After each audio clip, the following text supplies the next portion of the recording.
فاطمہ جناح 1893 سے لیکر 1967 نے پاکستان کے تجربات کے مجموعہ میں ایک اہم کردار ادا کیا۔ پاکستان کے پیچھے آرگنائزر محمد علی جناح کی زیادہ جوان بہن کے طور پر وہ ملک کے سیاسی منظر نامے سے گہرا تعلق رکھتی تھیں۔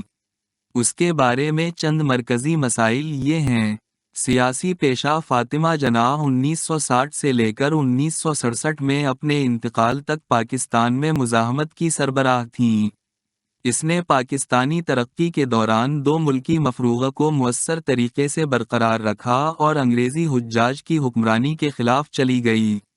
پاکستان کی آزادی کے بعد اس نے پاکستان لیڈیز ایفیلیشن (APWA) کے قیام میں مدد کی، جس نے حال ہی میں بنائے گئے ملک میں خواتین کے مسافروں کو آباد کرنے میں اہم کردار ادا کیا۔ ماہر کمالات فاطمہ جناح کچھ عرصے میں پہلی خاتون دانتوں کی ماہر تھیں، جنہوں نے 1923 میں کلکتہ کے کالج سے دانتوں کی ڈگری حاصل کی تھی۔ وہ اپنے بہن بھائی محمد علی جناح کی قریبی ساتھی اور مشیر تھیں، جو بعد میں پاکستان کی سب سے یادگار لیڈر نمائندہ بن گئیں۔ جنرل وراثت اور تعریف مادر ملت اور خاتون پاکستان کی عورت کے نام سے جانی جانے والی، وہ شاید پاکستان کی سب سے زیادہ مانی جانے والی علمبردار ہیں۔ آزادی اور خواتین کی تقویت۔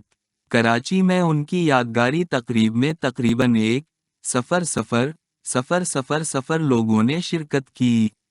اس کے گزرنے کے بارے میں بحث رپورٹس تجویز کرتی ہیں کہ فاطمہ جناح کا انتقال غیر فطری وجوہات سے ہوا، تاہم عوامی اتھارٹی کی طرف سے ایک اتھارٹی کی درخواست میں رکاوٹ ڈالی گئی۔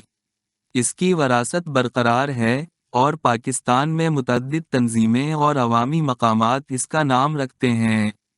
فہرست میں فاطمہ جناح کی ایک خاتون مملکت، خواتین کی آزادیوں کے حامی اور مشترکہ آزادیوں کے حلیف کے طور پر وعدے پاکستان کے تجربات اور معاشرے پر دیرپا اثر ڈالتے ہیں۔